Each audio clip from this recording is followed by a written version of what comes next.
Ma'am, वेदों में राष्ट्रवाद, आज सेमिनार का समापन समारोह रहा, आप सम्मिलित हुई, किस प्रकार से देखते हैं?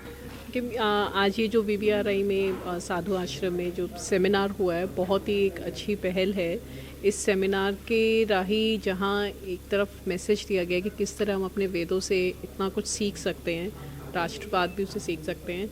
उसके साथ साथ मुझे बहुत अच्छा लगा कि यहाँ के जितने भी स्पीकर्स थे, जो अटेंडेंस थी, बहुत ही, मैं कहूँगी बहुत ही उम्दा किस्म के स्पीकर्स थे जिनको बहुत ज़्यादा ज्ञान था। बहुत अच्छी बातें यहाँ पर हुई और मैं उम्मीद करती हूँ कि इस तरह के सेमिनार्स आगे भी होते रहेंगे और इस सेमिनार का फ़ायदा उठाते हुए बच्चे और जितने भी पार्टिसिपेंट्स थे वो आगे ज़रूर इन बातों को लेकर जाएंगे। एक अच्छे राष्ट्र में आप संयुक्त परिवार को कैसे देखते हैं, या आज के समय में जब संयुक्त परिवार टूटते जा रहे हैं, क्या कुछ संदेश देना चाहेंगे आप युवाओं को?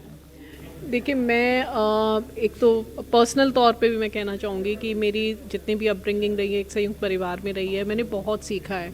अभी मेरी कोशिश यही रहती है कि मेरे जो बच्चे हैं वो अपने दादा दादी के साथ ही रहें, ताकि उनसे सीख सके, जिस तरह के संस्कार मुझे मिले हैं वो भी ले सकें। और मुझे बहुत खुशी है कि हम लोग आज भी एक संयुक्त परिवार में रहते हैं, सब इकट्ठे रहते हैं। मैं सभी को ये मैसेज देना चाहूँगी कि ठीक है, सभी की परिस्थितियाँ अपनी अलग अलग होती हैं, ज़रूरी नहीं है कि हर कोई संयुक्त परिवार में रह सके, पर जो एक जुड़ाव होता है, आप जो जुड़ के रहते हैं अपने बुज़ुर्गों के साथ, आगे आने वाली पुरानी जनरेशन्स के साथ या फिर नई जनरेशन जब सब मिलकर रहती है, एक दूसरे को बेहतर समझ पाती हैं, एक दूसरे से ज़्यादा ज्ञान ले पाती हैं, तो वो बहुत ज़रूरी है। अगर आप किसी कारणवश साथ नहीं भी रह पा रहे तो मिलना जुलना कम मत करिए, एक आदर सम्मान कम मत करिए और प्यार बनाए रखें। संस्कृत के प्रचार प्रसार को कैसे देखते हैं मैम, व्यक्तिगत रूप से?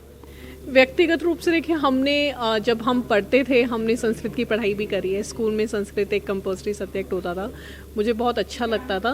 पर आज के टाइम पे संस्कृत की क्योंकि आने वाले टाइम पे और लैंग्वेज इतनी इवॉल्व होती जाती है, तो शायद संस्कृत को की इम्पोर्टेंस कम नज़र आती है, पर ऐसा बिल्कुल भी नहीं है। हमारा जो इतिहास है वो कहीं ना कहीं वेदों में, संस्कृत में ही छिपा हुआ है, और उस इतिहास में पता नहीं कितने सारे अच्छे ज्ञान वाली बातें, और जो आज की बहुत सारी समस्याओं को हल भी कर सकते हैं अगर हम उनको अमल करें, वो सब उसी इतिहास में और उसी संस्कृत भाषा में छुपा हुआ है।